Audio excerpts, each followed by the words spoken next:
Tudo bem? Olá, doutores. Tudo bem? Sexta-feira chegou. Marcelo Toledo aqui do Trabalhista na Prática. Como foi a semana? Maravilha. Espero que tenha sido tudo bem.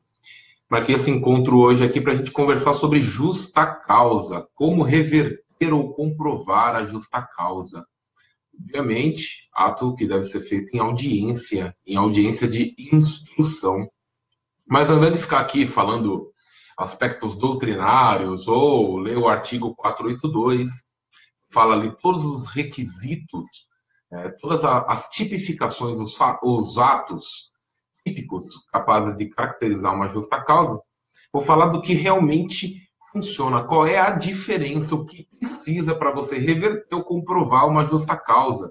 E que não está à disposição à mão dos doutores a qualquer momento. O artigo 482 está à disposição, vocês podem abrir ele a qualquer momento e dar uma lida lá nos incisos, verificar quais são os fatos típicos.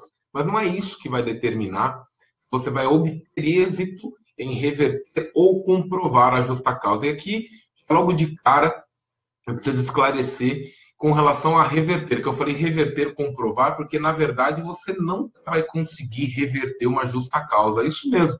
Você, advogado de reclamante, coloca ali na sua petição inicial que o reclamante foi injustamente dispensado por justa causa, quando na verdade não cometeu o ato imputado pelo empregador e a sua nulidade, a sua reversão para a dispensa imotivada e as verbas e a condenação ao pagamento das respectivas verbas, você nunca vai conseguir comprovar, reverter essa justa causa. Por quê? Porque na verdade não é você que vai reverter a justa causa.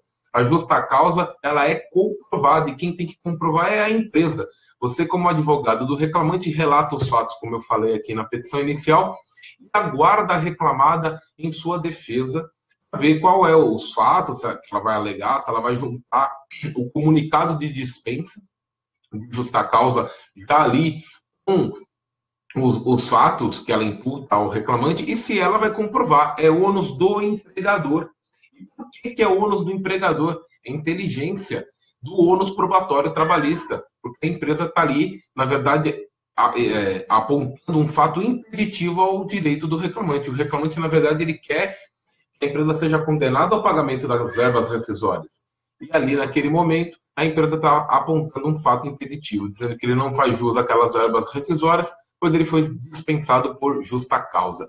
Vou abrir aqui a porta para o gatinho, que ele está miando. Ai, gatinho. Ao vivo tem dessas, né, doutores? Ao vivo acontece de tudo. Então, como advogado do reclamante, a única coisa que você vai fazer é ficar assistindo? Não, você vai se certificar de apontar para o juiz ali aqueles requisitos que a empresa não conseguiu comprovar durante a sua instrução. É o ônus do empregador.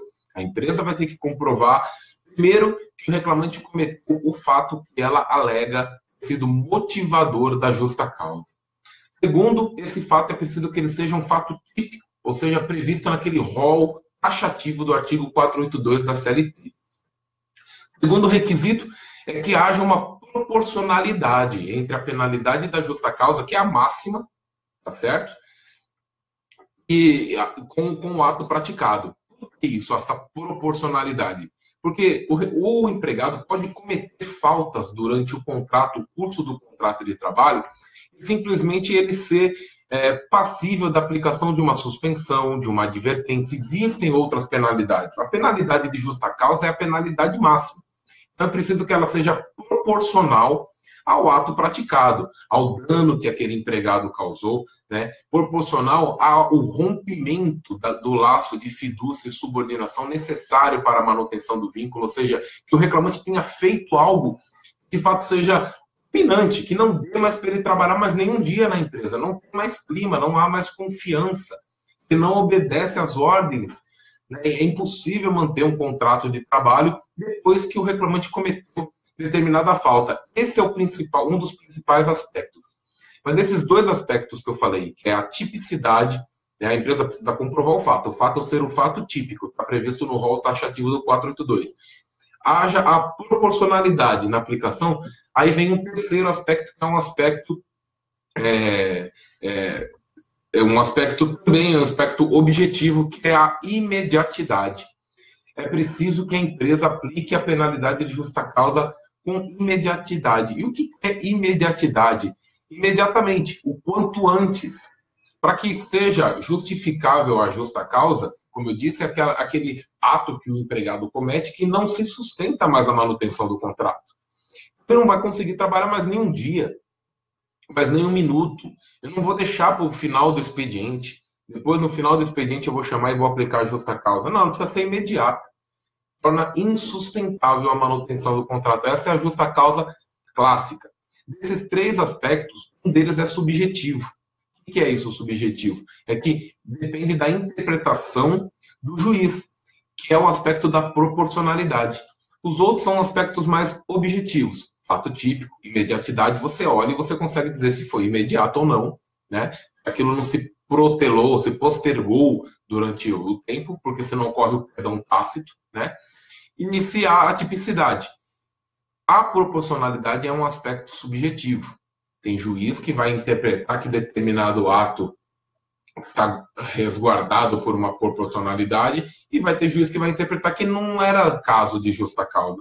Poderia a empresa ter aplicado outra penalidade alternativa, ou uma advertência ou uma suspensão. Importante ter em mente que não há uma obrigatoriedade de você aplicar outras penalidades, né, como suspensão ou advertência antes de aplicar uma justa causa. Pode sim aplicar uma justa causa direta para o empregado, né? Não há essa necessidade de você fazer uma gradação de penalidade. Se fizer, realmente é bom, dependendo de qual é o motivo, né? De qual motivo. Demonstra, na verdade, a empresa está na intenção de corrigir os erros e equívocos daquele empregado pela manutenção do contrato de trabalho, mas que por um determinado motivo acaba não sendo possível. Outro aspecto relevante aqui para a gente falar sobre a justa causa, além de ser ônus do empregador, de comprovar o fato, do fato ser típico, de precisar ter essa imediatidade, de precisar ter essa proporcionalidade, existem alguns fatores ainda externos que influenciam o julgamento do juiz, o convencimento do juiz diante dos fatos, né? Quais são esses outros aspectos? Por exemplo, se o empregado que foi dispensado por justa causa, ele estava no gozo de alguma estabilidade provisória. Nós sabemos que nenhuma estabilidade provisória no emprego, ela resiste a uma justa causa. Nenhuma. A empregada pode estar grávida, o empregado pode estar de retorno de auxílio acidente do trabalho, naquele período de estabilidade acidentária. Se ele cometer uma falta grave, uma justa causa, o empregador pode sim aplicar a justa causa.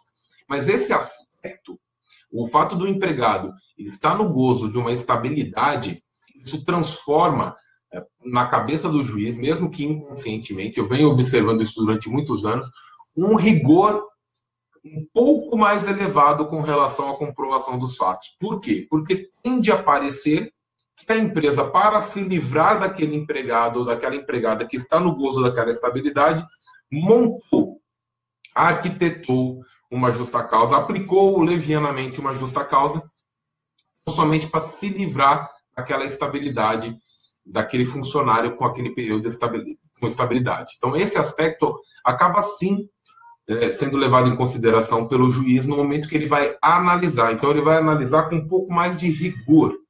De fato, realmente, aquele fato imputado ao reclamante foi comprovado. Se a empresa comunicou a justa causa, especificando o artigo, se ele tomou ciência daquela justa causa, porque tem empresa que simplesmente não aplica a justa causa e quer comprovar em juízo. Vem a justa causa, vem a notícia da justa causa só em contestação. O reclamante muitas vezes na inicial fala que foi mandado embora e nada recebeu.